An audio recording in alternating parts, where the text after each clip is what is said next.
오늘의 말씀 욥기 30장 1절부터 15절 말씀. 하나님 아버지, 화요일 아침 이 시간에도 주님의 은혜를 사모함으로 주 앞에 나갑니다. 이 시간에도 우리 모두에게 말씀을 통해 하나님의 음성을 들려주옵소서. 예수님의 이름으로 기도합나이다. 아멘. 할렐루야. 성교 성도 여러분, 오늘도 하나님의 은혜와 평강이 가득한 하루가 되시길 축복합니다. 오늘 우리에게 주시는 하나님의 말씀은 욥기 30장 1절에서 15절까지의 말씀입니다. 세상에서는 의인이 악인에게 박해를 받아 하나님의 공의가 실현되지 않는 것처럼 보일 때가 있습니다. 욥의 고난이 그랬고 예수님의 고난이 그랬습니다. 그러나 욥과 예수님의 고난의 결과를 보듯 의인의 고난은 하나님의 구원과 복이 임하는 과정임을 잊지 말아야 합니다. 29장에서 욥은 재앙이 임하기 전에 행복했던 때를 회고하며 그 상태로 돌아가기를 간절히 고대하고 있음을 이야기했습니다. 이제 30장에서는 그가 현재 겪고 있는 고통스러운 상황에 대해 탄식하고 있습니다. 1절, 그러나 이제는 나보다 젊은 자들이 나를 비웃는구나. 그들의 아비들은 내가 보기에 내 양떼를 지키는 개 중에도 둘만하지 못한 자들이니라. 29장 2절에 그때라는 말이 나오는데 30장 1절, 9절, 16절에 이제라는 말이 나옵니다. 이 둘이 대조를 이루죠. 현재 욥은 과거에 누렸던 사회적 지위를 모두 잃고 조롱과 멸시의 대상으로 전락했습니다. 욥이 하나님의 복을 누릴 때에는 주변 사람들이 모두 욥을 두려워했고 그의 말에 귀 기울이고 순종했습니다. 그들은 욥의 인격과 능력과 배려에 압도되어 감히 욥에 대해 어떠한 부정적 태도도 취할 생각을 하지 않았습니다. 그런데 욥이 재앙을 당해 모든 소유를 잃었을 뿐 아니라 건강까지 잃게 되자 그들의 태도가 정반대로 바뀌었습니다. 특별히 여기서 욥은 사회적 지위가 낮고 가난한 자들이 자신을 비웃는 상황을 토로하고 있습니다. 그들은 어떤 자들입니까?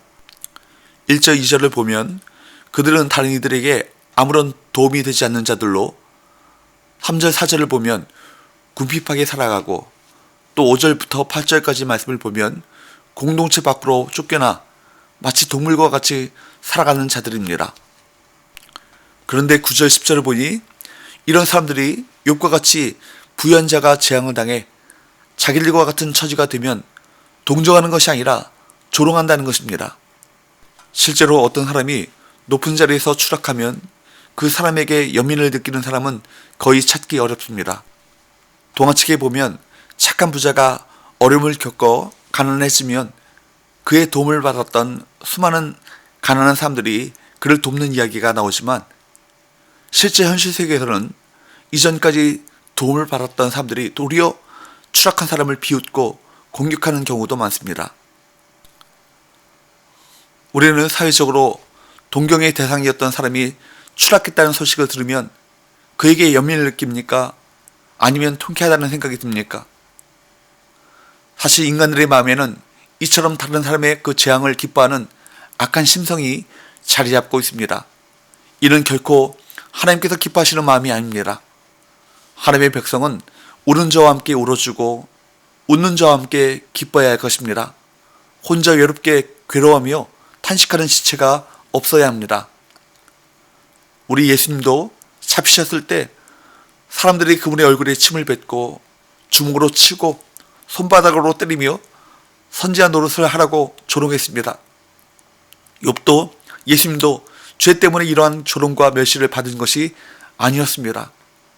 악인들에 의해 의인이 애매히 고난을 받는 상황입니다. 혹시 우리에게 이런 가혹한 고난이 닥친다면 어떻게 하시겠습니까? 절망하고 좌절하시겠습니까? 우리는 그 순간에 고난을 당하신 예수님을 기억해야 합니다. 예수님은 우리를 위해 고난을 받아 십자가에 달려 죽으셨습니다. 주님은 고난을 받으시고 우리는 영광을 취한다, 그렇게 생각해서는 안 됩니다. 신자는 자기 십자가를 지고 주님께서 가신 길을 따라갑니다.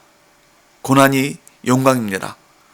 그러므로 성도는 악한 세상에서 이유 없이 고난을 받더라도 절망하지 말고 믿음 안에서 끝까지 인내함으로 이겨내야 합니다. 욥은 악인들이 자신을 조롱하고 괴롭히는 모습을 상세하게 묘사합니다.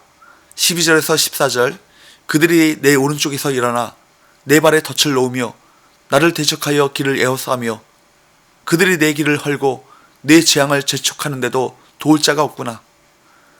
그들은 성을 파괴하고 그 파괴한 가운데로 몰려드는 것 같이 내게로 달려드니 그들이 자신을 잡으려고 발에 덫을 놓고 길을 에워싸며 재앙을 재촉한다고 한탄합니다. 마치 전쟁 중에 성을 무너뜨리고 달려드는 적군과 같이 그들이 사납고 무섭게 자신에게 달려든다고 진술합니다. 그로 말미암아 욥은 어떤 지경까지 떨어졌습니까? 15절, 순식간에 공포가 나를 에워싸고 그들이 내 품위를 바람같이 날려버리니 나의 구원은 구름같이 지나가 버렸구나. 욥은 순식간에 공포에 휩싸여 자존감이 무너지고 비참한 상태에 빠졌다고 고백합니다. 그리고 아무도 자신을 도울 자가 없다고 탄식합니다. 욥은 이러한 일들이 모두 하나님의 허락 아래 이루어졌음을 진술합니다. 하나님께서 자신의 활시위를 늘어지게 하시고 곤고하게 하셨기에 대적들이 마음껏 자신을 조롱하고 공격하게 되었다는 것입니다.